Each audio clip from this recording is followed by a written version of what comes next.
Hey guys, and welcome to this video, another video of the Fast Tech Skills series. In this video, we're going to talk about the meaning of bit and byte. You've probably heard these words before. Either it's your megabit internet connection or terabyte hard drive. These words are being used very often when it comes to tech. And in this particular video, I'm going to explain them and basically talk about what do they mean and why we're using these words to describe the speed. Let's start by a very simple example. Let's say that this flashlight, this torch that we have here, we want to kind of send information just by having this flashlight.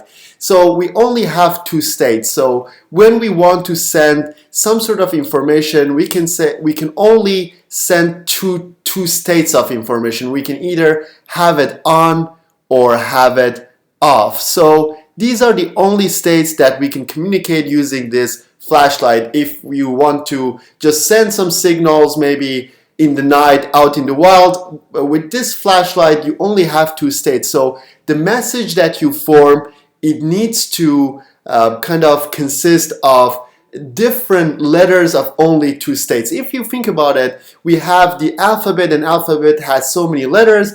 In this alphabet, we only have two letters. We have on and off, or we can say 1 or 0. So basically, this is the computer and the information technology's alphabet. We only can communicate using two states.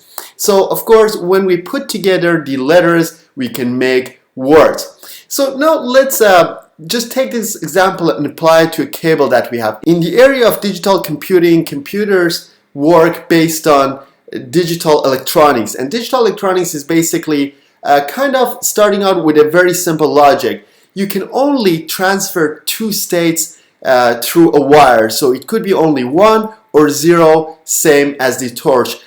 We're not going to get technical here, but imagine that when the electricity runs through the wire, we have 1, and when it's not, we have 0. Of course, there are thresholds and technicality about that, but we're not going to get into it.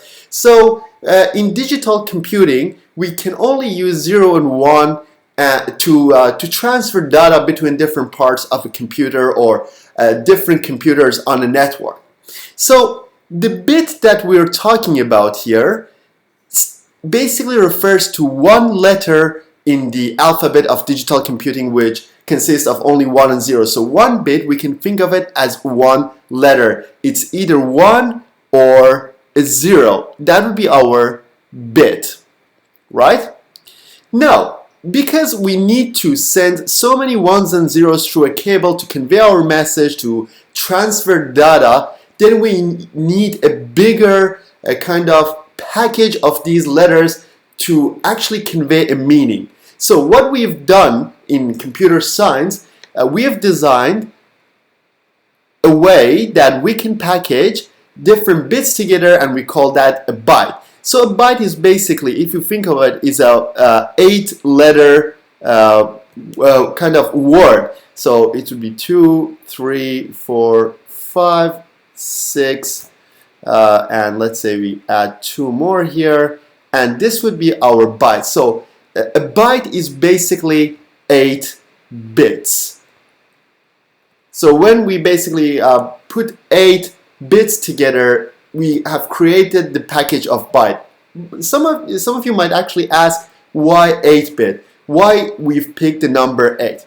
Well, if you think of the possibilities, the different possibilities, the kind of the different packages that we can form with having 1 and 0 in each of these places, we can calculate that number of possibilities with 2 to the power of 8. If you've done any math before, you know that the possibility of this one would be 1 or 0.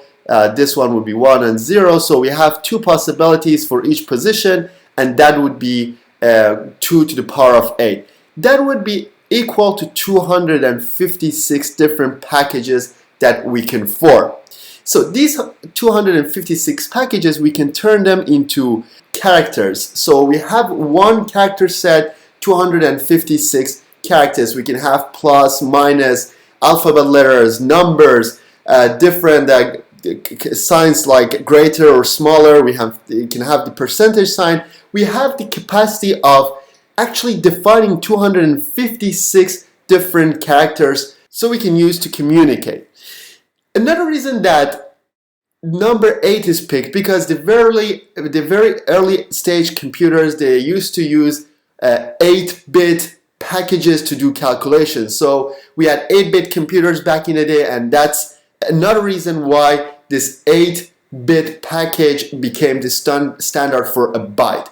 So now you get the idea. A bit stands for a 1 or 0, and a byte stands for 8 bits in a row, leading to a particular character in the character set that computers use. Of course, in the future videos, we're going to talk about kilobits, megabits, maybe terabytes, petabytes, these different kind of measurings to talk about the amount of information that you can transfer or compute or basically deal with when it comes to technology. So that's it for this video. Let me know what do you think in the comments below. Subscribe to this channel so I get more motivation to make more of these videos, and like this video as well. Thanks for watching, and I'll see you in the next one.